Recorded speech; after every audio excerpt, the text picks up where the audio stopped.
La malhonnêteté de nos dirigeants au zénith. Il y a quelques jours, l'UFC préparait son congrès. C'est le ministre Boukhpessi qui informe Elio 1 que son président Gilles-Christ Olympio lui a envoyé une lettre de report. Le ministre 1 demande à avoir copie de la lettre, et voilà Boukhpessi qui dit que pour des raisons administratives, il ne peut pas lui remettre copie. Contacté, Gilles-Christ dit n'avoir pas écrit à Boukhpessi. Pour rappel, quelques jours avant, le CAR a tenu son congrès terminé en queue de poisson grâce à des mains noires du pouvoir. C'est ça la démocratie au Togo? Difficile pour un pays de se développer quand il est dirigé par des gens malhonnêtes sans foi ni loi qui n'ont pas honte. Un citoyen togolais désabusé. Pour revenir à ce petit texte du compatriote qui résume en quelques mots le drame politique togolais voulu et entretenu par des sans-cœur, des malhonnêtes, de surcroît mythomanes, ne serait-il pas plus sage de nous référer à ce dicton répandu en pays thème, et qui stipule, si vous vous vendez à 5 francs, on vous achètera à la fin à 3 francs. Ceci pour faire référence au comportement de Gilles-Christ Olympio qui,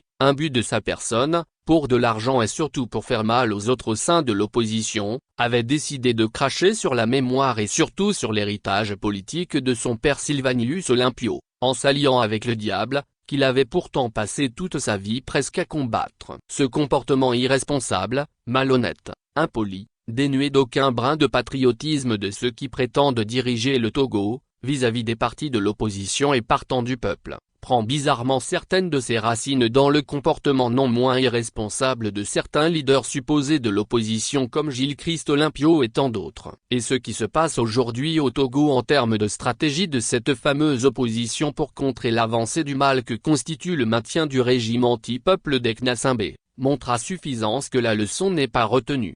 Incompétence, mauvaise foi, mauvaise volonté, méchanceté, égoïsme ou paresse, un peu de tout cet art constitue, hélas, le syndrome qui tire cette supposée opposition vers le bas. Mal inspiré, incapable de s'unir pour parler d'une voix, ce qui reste de l'opposition togolaise se laisse aujourd'hui mener par le bout du nez par un régime pourtant vomi par le peuple, et dont ils ont passé 3 décennies à contester la légitimité. Actuellement au sein des états-majors des partis politiques dont beaucoup ne sont que des coquilles vides, n'ayant que leur sigle à faire valoir, tout va dans tous les sens. Cette fièvre électoraliste qui s'est emparée de tout le monde au Togo, c'est la nouvelle trouvaille et tout se passe comme si le dictateur venait de tomber, comme si les conditions d'organisation de ces élections étaient subitement devenues parfaites, comme si les instruments de fraude et de répression avaient disparu, comme si les tortionnaires et tous les tueurs impunis du régime étaient, comme par miracle, mis hors d'état de nuire, et qu'il y avait la garantie que ça ne recommencerait plus.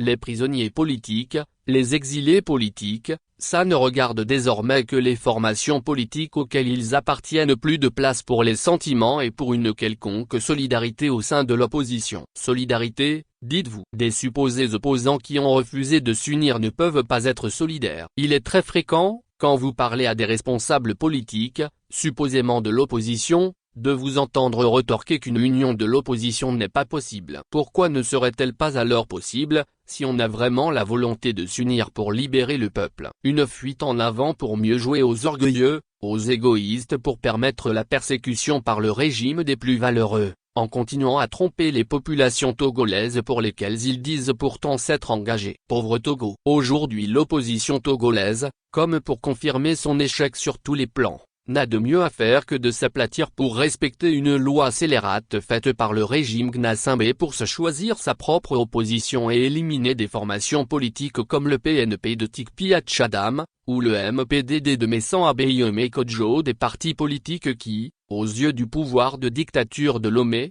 constituent une vraie menace pour son maintien. 2 formations politiques dont les leaders sont en exil pour sauver leur peau. Surtout Tikpi Hatchadam, dont l'initiative révolutionnaire du 17 août 2017 avait failli emporter nos usurpateurs, et déclaré persona non grata dans son propre pays. Beaucoup de ses militants et sympathisants sont en prison depuis plusieurs années. Et c'est à ce moment précis que choisit ce fort Gnassingbé et sa clique pour voter une nouvelle charte des partis politiques, dont le but, comme nous l'écrivions plus haut, n'est rien d'autre que de se choisir une opposition qui sache les caresser dans le sens du poil.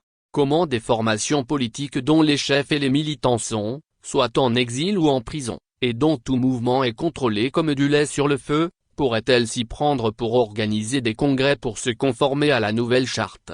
comme le veulent le dictateur et ses complices. Et ceci ne dérange aucunement cette opposition togolaise composée en majorité de plusieurs partis de moindre importance, n'ayant aucune assise même régionale et qui se démènent comme de beaux diables pour organiser des congrès. Une curieuse opposition qui accepte de danser à la musique de la dictature qu'elle prétend pourtant combattre. Au Togo, on s'oppose plus à l'émergence d'un leader fiable au sein de l'opposition à même de faire changer la donne, qu'au régime Gnassingbé qui malmène les Togolais depuis un demi-siècle. Aujourd'hui dans notre pays on ne sait plus qui est qui. Des soi-disant leaders de partis politiques dont l'envergure ne dépasse pas le cercle familial et celui des amis, se mutent eux aussi en sauveurs du Togo en promettant le paradis. Il paraît même qu'un parti politique dont nous taisons le nom, et dont le leader fut naguère chef de file de l'opposition, soit l'un des premiers à refuser l'union. Allez-y savoir pourquoi.